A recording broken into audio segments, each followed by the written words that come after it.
Ito mga boss, maganda to.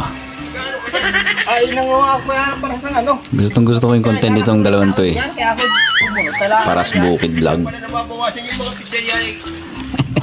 Ay, hindi ngayon na po ako kumuha nito. At wala kayong pangulang ng tanghalian. Clearan pa eh. Kaya sabi ay.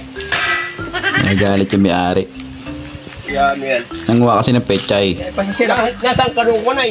Nasaan ka nung Ayan, tinatanong na. nagtatanim kami nito?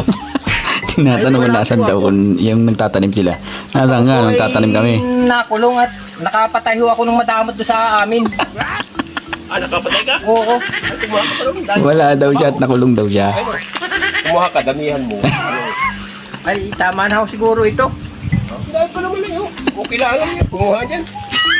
Biglang okay lang kumuha yun. Pinapakuha pa siya ng damihan mo. Napatay mo. Oo. Madamot. Kaya kasada. Madamot. Oo, kaya kalalabas ko lang ho Yeah, kahapon.